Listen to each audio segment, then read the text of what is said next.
ये कहानी है एलिस की, जिसने अभी अभी जवानी की दहलीज पर कदम रखी है। इसलिए उसे लड़कों में बहुत ही ज्यादा रुचि है और अब वो किसी के साथ इंटीमेट होना चाहती है। और जब उसे कोई नहीं मिलता है तब वो अपने आप को खुद ही प्लेजर देती है और अपने आप को छूती है। हम लोग देखते हैं एलिस एक कैथोलिक स्कूल में पढ़ती है, इसलिए उसे बार बार ये समझाया जाता है ये सब शादी से पहले करना बिल्कुल गलत है और ईश्वर की नजरों में ये पाप है। लेकिन एलिस से अब रहा नहीं जा रहा था और वो अपने आप को प्लेजर देती है, लेकिन ऐसा करते हुए उसे ये बात समझ में नहीं आ रही थी कि ये सब सही है या गलत। हेलो दोस्तों, स्वागत है हमारे नए वीडियो में।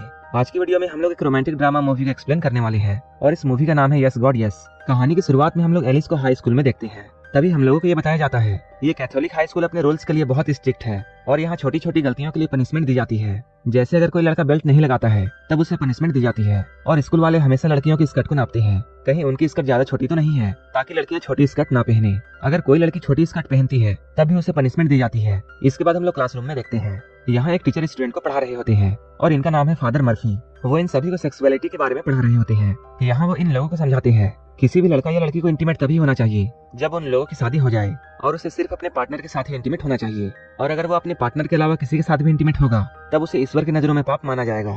जो भी ऐसा करता है उसे गॉड पनिशमेंट देगा, क्योंकि ऊपर वाला हमें हर वक्त देखता है। इसलिए हम लोगों को ईश्वर के खिलाफ कभी भी नहीं जाना चाहिए। क्लास खत्म होने के बाद एलिस अपने क्लास से बाहर आती है। उसी वक्त उसके फ्रेंड उससे मिलती है। उसकी बेस्ट फ्रेंड का नाम लौरा था। लौरा उसे बोलती है मैं यहाँ के नियमों से परेशान हो चुकी हूँ। लौरा को ऐसा लगता था इंटीमेट होना पाप नहीं है, इसलिए उसे ये सारे नियम बेकार लगते थे। इसके बाद लौरा एलिस से ये बोलती है क्या मास्टरबेट करना भी पाप है? तब एलिस कहती है नहीं। लौरा कहती है हम सबको ये पता है कि हम सभी ऐसा करते हैं। एलिस लौरा से बोलती है क्या टाइटैनिक का वो सीन को भी देखना पाप है जिसमें हीरो और हीरोइन इंटीमेट हो रहे थे? लौरा कहती है यहाँ के नियम से वो भी पाप है। कुछ देर के बाद एलिस अपने घर जाती है। यहाँ हम देखते हैं एलिस अपने घर में अकेली होती है, क्योंकि एलिस अपने माँ बाप की इकलौती बेटी थी और उसके भाई या बहन नहीं थे और उसके माता पिता हमेशा काम में बिजी होते थे। जब एलिस अपने घर में बोर हो रही होती है तब वो अपने कंप्यूटर में किसी से चैट करती है। चैट करने के दौरान उसे एक रैंडम आदमी से मैसेज आता है जिसमें वो आदमी और उसकी वाइफ इंटीमेट हो रहे थे और दोनों ही उस पिक्चर में नंगे होते हैं। एलिस जब इस फोटो को देखती है तब वो बहुत चौंक जाती है। वो जल्दी से अपनी नजरें इस तस्वीर से हटा लेती है, लेकिन थोड़ी ही देर बाद वो फिर से उस पिक्चर को देखती है। तभी वो आदमी एलिस को मैसेज करता है और उसे उसके बारे में पूछता है कि वो कौन है और कहाँ से है। एलिस यहाँ उसे अपना गलत नाम बताती है। वो आदमी एलिस से बातें करना चाहता था। इसके बाद वो आदमी इससे पूछता है क्या तुम्हारे पास तुम्हारी कोई तस्वीर है? एलिस अपने दोस्त की एक तस्वीर उसे भेज देती है। इसके बाद इन दोनों के बीच में बहुत सारी बातें होती है। बातें करते हुए दोनों के बीच में उस टाइप की बातें होने लगती है और धीरे धीरे एलिस गर्म हो जाती है। इसके बाद वो अपने स्कर्ट में हाथ डालती है। वो ऐसा कर ही रही होती है तभी उसे ऐसा लगता है जैसे उसके माता पिता घर वापस आ गए हैं, इसलिए वो जल्दी से अपने कंप्यूटर को बंद कर देती है। इसके बाद हम लोग एलिस को उसके स्कूल में देखते हैं। एलिस अपने दोस्त से बातें कर रही होती है। तभी वहाँ पर एक लड़की आती है और इस लड़की का नाम है बेथ।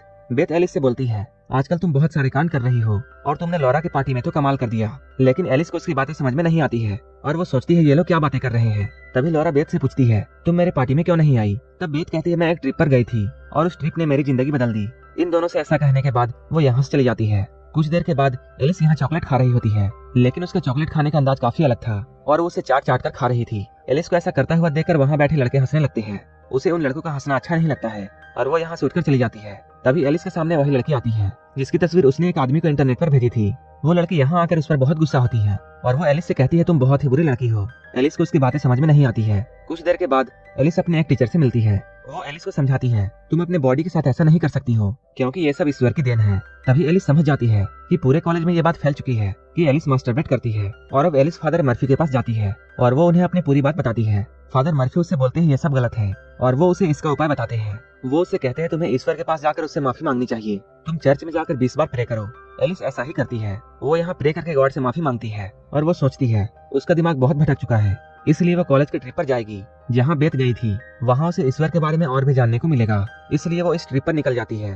तभी हम लोग इस ट्रिप पर लौरा को देखते हैं, लेकिन लौरा यहाँ अपने माइंड को शांत करने नहीं बल्कि एक लड़के को पटाने के लिए आई थी। वो लड़का लौरा का सीनियर है और लौरा बार बार उसे ही देखती है। फाइनली ये लोग उस जगह पर पहुंच जाते हैं जहाँ इन लोगों को रुकनी थी। सारे लोग कैंप के अंदर जाने लगते हैं। तभी यहाँ पर कैंप से कुछ बच्चे आते हैं जो कि पहले से यहाँ थे और उन्हें ग्रुप लीडर बनाया जाएगा।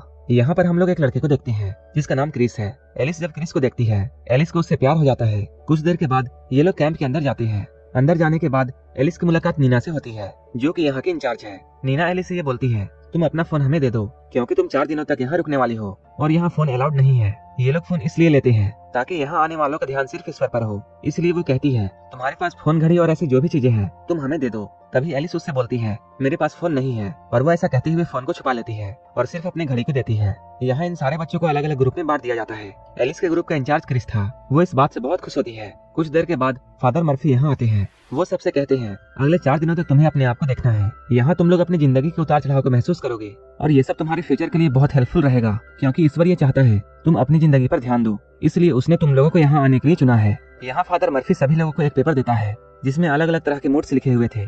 फादर मर्फी इन लोगों से कहते हैं तुम लोग अपने अपने मोड्स को चुनो जिसे तुम लोगों ने हाल ही में महसूस किया है। इसके बाद सारे लोग टिक मार्क करने लगते हैं। जब एलिस अपना टिक मार्क कर रही होती है तब वो टर्न ऑन को भी चुन लेती है, क्योंकि थोड़े दिन पहले ही उसने ऐसा महसूस किया था और वह किसी के साथ इंटीमेट होना चाहती थी। लेकिन जल्द ही एलिस को ऐसा लगता है अगर इसके बारे में सभी को पता चला तो फिर से उसे डांटा जाएगा, इसलिए वो पहले उस सर्कल को मिटाने लगती है। लेकिन जब वो सर्कल नहीं मिटता है तब वो उसे काट देती है। इसके बाद वो पेपर सबमिट कर देती है। तभी नीना सबके सामने अपना कन्फेशन करने के लिए आती है और वो कहती है थोड़े समय पहले मुझे ऐसा लगता था जैसे मेरे माता पिता मुझे प्यार नहीं करते हैं और वो सिर्फ मेरी छोटी बहन से प्यार करते हैं, क्योंकि वो हर चीज में मुझसे बेहतर है। लेकिन यहाँ आने के बाद मुझे ऐसा महसूस हुआ जैसे मेरे माता पिता मुझे भी प्यार करते हैं, इसलिए मुझे ऐसा लगता है जैसे इस जगह में कुछ न कुछ शक्तियाँ हैं। एलिस को उसकी बातें बहुत अच्छी लगती हैं। तभी हम लोग रात में एलिस को देखते हैं जो कि अपने मोबाइल पर गेम खेल रही थी। तभी उसे एहसास होता है कि उसे अपने फोन को साइलेंट कर देना चाहिए। इसके बाद वो अपने फोन को साइलेंट कर देती है।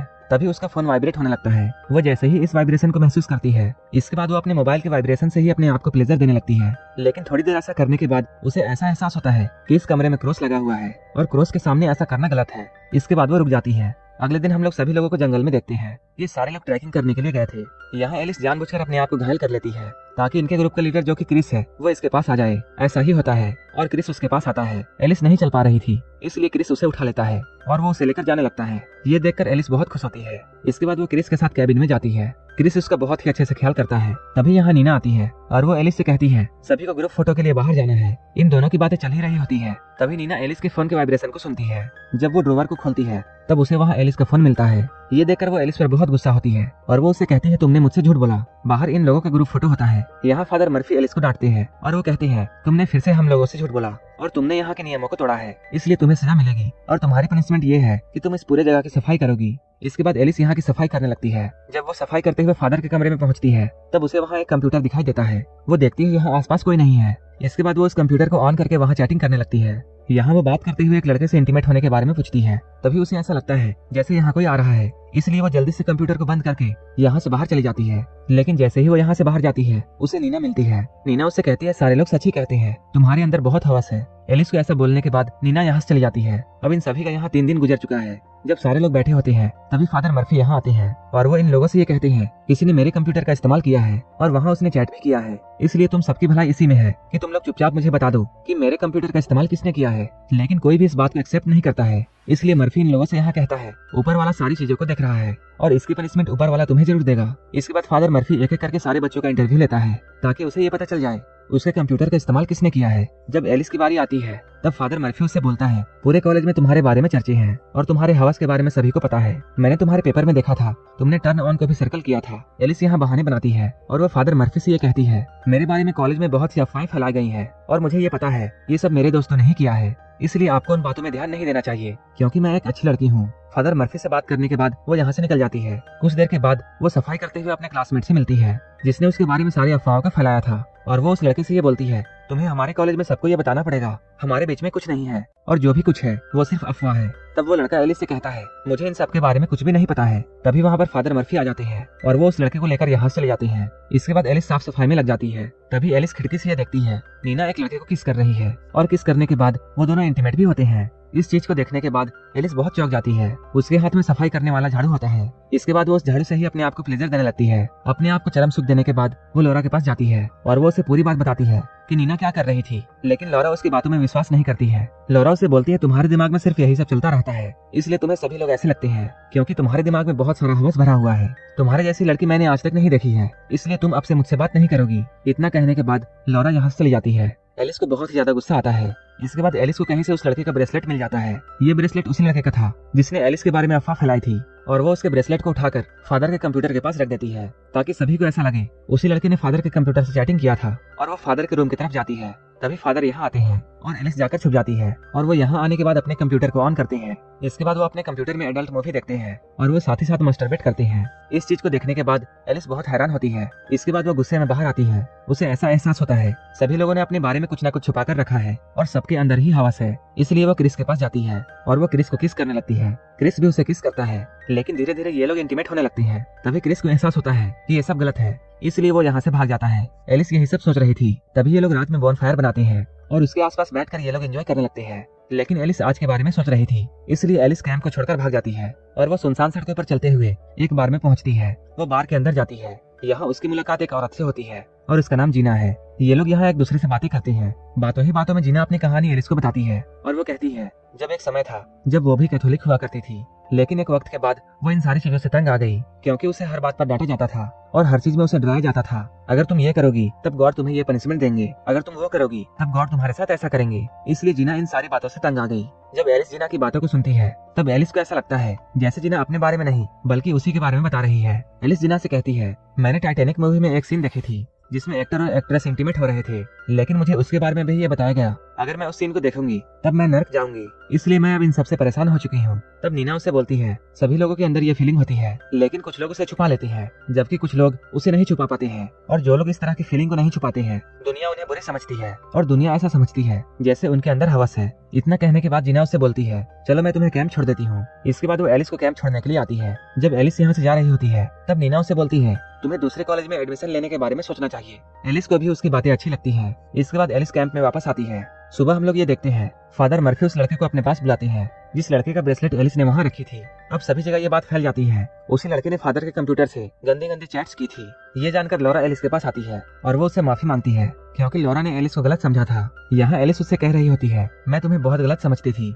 मुझे ऐसा लगा था जैसे तुम्ही ने फादर के कंप्यूटर से वो चैट्स किए थे, लेकिन मैं तुम्हारे बारे में बिल्कुल गलत थी और मुझे माफ कर दो। तभी फादर मर्फी यहाँ आते हैं और वो इन लोगों से ये बोलते हैं मैं ये चाहता हूँ कि तुम लोग एक एक करके यहाँ का एक्सपीरियंस सभी के साथ शेयर करो कि तुम्हें यहाँ कैसा लगा। तभी वो लड़का इन लोगों के सामने आता है जिस लड़के का ब्रेसलेट एलिस ने फादर के रूम में रखा था। वो अपने किए के लिए बहुत शर्मिंदा है कि उसने फादर के कंप्यूटर से गंदी गंदी बातें की। उसके बात को सुनने के बाद एलिस बहुत चौंक जाती है क्योंकि उस लड़के ने ऐसा किया नहीं था, लेकिन फिर भी वो ऐसा क्यों बोल रहा है। तभी एलिस को ये समझ में आ जाता है कि उस लड़के को ये पता चल चुका है कि उन चैट्स को एलिस ने किया था, लेकिन उस लड़के ने एलिस के बारे में पहले ही अफवाह फैलाई थी और अब वो अपने किए के लिए शर्मिंदा है और जिसका प्रायश्चित वो अभी कर रहा है। उसके बाद एलिस की बोलने की बारी आती है। एलिस जैसे ही माइक के पास आती है वो यहाँ कहती है सभी के यहाँ अपने अपने सीक्रेट्स हैं और सभी लोगों ने अपने अपने सीक्रेट्स को छुपा रखा है और कुछ लोग दूसरे के सामने ये नाटक करते हैं कि सभी लोग नियमों का पालन करें और वो ईश्वर से सभी को डराते हैं। इतना कहने के बाद एलिस यहाँ से चली जाती है। इसके बाद वो अपने कंप्यूटर को ऑन करती है। यहाँ वो अपने नए कॉलेज के बारे में सर्च करती है जहाँ उसे एडमिशन लेना है। अगले दिन जैसे ही वो अपने कॉलेज में जाती है वो यहाँ क्रिस को देखती है। क्रिस यहाँ बहुत ही अनकंफर्टेबल फील कर रहा था। एलिस उससे बातें करती है और उसे थोड़ा कंफर्ट फील कराती है। वो कहती है हमारे बीच जो भी कुछ हुआ है तुम उसे भूल जाओ क्योंकि हम लोग अभी भी अच्छे दोस्त हैं। इस बात को सुनने के बाद क्रिस बहुत खुश होता है। इसके बाद एलिस जाती है फादर मर्फी के पास और वो उनसे कहती है मैं यहाँ कुछ कन्फेस करना चाहती हूँ। और वो कहती है जब मैं कैंप में गई हुई थी तब मैंने वहाँ एक आदमी को देखा था जो कि अपने कंप्यूटर में पॉर्न वीडियोस देख रहा था और वो उसे देखते हुए मास्टरबेशन कर रहा था। एलिस की बातों को सुनने के बाद फादर मर्फी ये समझ जाते हैं कि एलिस उन्हीं के बारे में बात कर रही है, लेकिन वो इस बात को इग्नोर करते हैं और वो एलिस से ये कहते हैं तुम्हें किसी को ऐसा करते हुए देखने की पनिशमेंट मिलेगी, तुम ईश्वर के पास जाओ और अपने कर्मों के लिए 100 बार प्रार्थना करो। इसके बाद एलिस यहाँ से निकलती है, लेकिन वो ईश्वर के पास प्रार्थना करने नहीं जाती है बल्कि वो अपने घर वापस आती है। वो यहाँ फिर से टाइटैनिक मूवी वाला सीन लगाती है और वो उसी सीन को देखती है जिसमें हीरो हीरोइन एक दूसरे के साथ इंटीमेट हो रहे थे और वो उस सीन को देखने के बाद अपने हाथ से अपने आप को प्लेजर देती है। एलिस के हथौड़े के साथ ये मूवी यहीं पर खत्म हो जाती है।